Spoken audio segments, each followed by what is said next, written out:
नमस्कार दर्शक बंधु, रियास किचन को आपण मानक स्वागत। आज मु बनैया जाऊँगी चिंगुड़ी तरकारी। तेबे आसंतु जानि नेबा केमिति बनैबा। प्रथमे मु चिंगुड़ी को भल भाव धोई नहीं सेथिरे एबे मु स्वाद अनुसार लुण आ हलदी पकई ताकू भल भाव गोलाई नेउछि।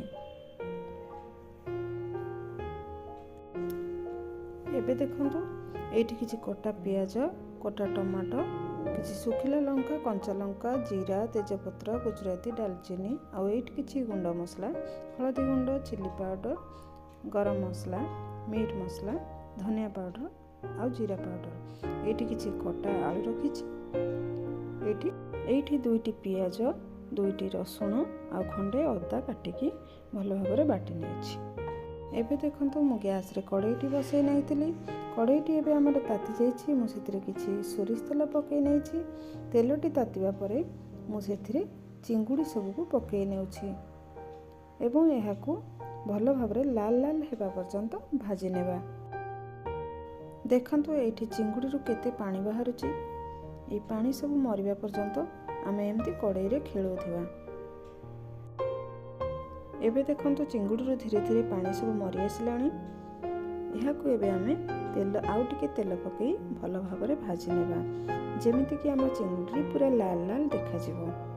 एबे देखंतु आमर चिंगुड़ी भजाटी भल भाव हो गलानी। पूरा पूरी लाल लाल होई भाजी हो जाइछि। एबे ताकू आमे अन्य एक जगह को काढी नेबा। एबे बाकी चिंगुड़ी सब को पकई सेही परी भाजी नेबा भल भाव रे। मु सबुतक चिंगुड़ी को भल भाव लाल लाल कर भाजी नेछि। तेबे चलंतु एबे तरकारी प्रस्तुत करिबा। एठी मु काटी रखिथिबा आलू को मध्य भल भाव भाजी नेउछि। आलू गुडी को भल भाव भाजी होई गलानी। एबे ताकू काढी नेउछि। हमर कड़ाईटी ताती जाइछि। सेथिरे मु किछि सोरिष तेल पकैथिले। तेलटी मध्य भल भाव ताती जाइछि। सेथिरे मु किछि चीनी पकै नेउछि। चीनीटी लाल हेबा पर्यंत छाड़ी देउछि। सेथिरे एबे रखिथिबा गोटा मसला सब को पकै नेउछि। तेजपत्र, दालचीनी, गुजराती, सुखिला लंका और कंचा लंका को पकई भल भाव भाजी नेउछि। एबे मो सेथिरे रखिथिबा किछि गोटा जीरा पकई नेउछि। गोटा जीरा पकईबा द्वारा हमर तरकारीटी बहुत स्वादिष्ट लागिथाय। एबे सेथिरे मो काटी रखिथिबा पियाज सब को पकई नेउछि एवं ताकू भल भाव भाजी नेउछि। एबे हमर पियाजटी भल भाव भाजी होई गलानी। सेथिरे एबे मु बाटी रखिथिबा मसला सब को पकई नेउछि एवं एहाकू भल भाव कषिबा पर्यंत भाजी नेउछि।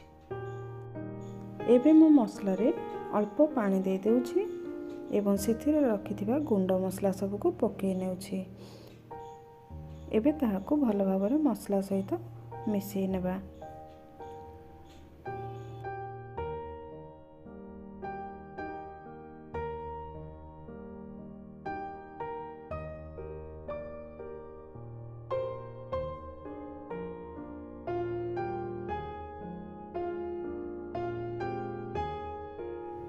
हमर मसलाटी भल भाव कषिबा पई मु सेथिरे एबे गोटे घोड़णी घोड़े नेउछि।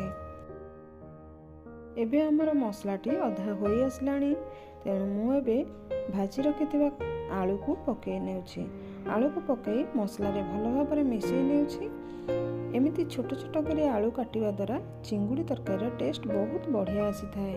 एबे मु ताको घोड़णी साइज रे घोड़े देउछि जहा फल कि आलूटी भल भाव सिझी जिवो। एबे देखंतु आलूटी हमर सिझी गलानी। मसला मध्य कषि हो गलानी। सेथिरे एबे मु भाजी रखिथिबा चिंगुड़ी सब को पकई नेउछि एवं ताकू भल भाव मसला सहित मिसई देउछि।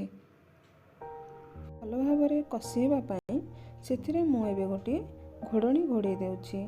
किछि समय पई ताकू छाड़ी देउछि। एबे देखंतु हमर चिंगुड़ीटी भल भाव कषि हो गलानी। केते लाल लाल देखा जाउछि। वर्तमान मु एथिरे आगरू फुटई रखिथिबा गरम पानी को दे देउछि।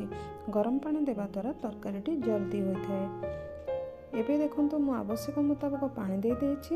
एहाकू एबे आमे फुटिबा पई छाड़ी देबा। एबे हमर तरकारीटी भल भाव फुटी आसलाणी। सेथिरे एबे मु कस्तूरी मेथी पत्र पकई नेउछि। कस्तूरी मेथी पत्र पकेबा द्वारा तरकारी स्वाद बहुत बढ़िया आसीथाय। एबे सेथिरे मु गरम मसला पकई नेउछि।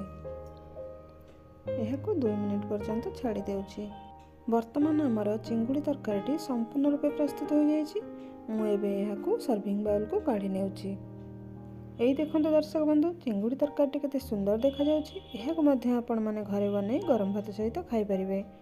ଯଦି ମୋ ଭିଡ଼ିଓଟି ଆପଣମାନଙ୍କୁ ପସନ୍ଦ ଆସିଥାଏ ତେବେ ମୋ ଚ୍ୟାନେଲକୁ ଲାଇକ୍, ସେୟାର ଆଣ୍ଡ ସବସ୍କ୍ରାଇବ୍ କରିଦିଅନ୍ତୁ ଏବଂ କମେଣ୍ଟ ଦେବା ପାଇଁ ଜମାରୁ ବି ଭୁଲନ୍ତୁନି।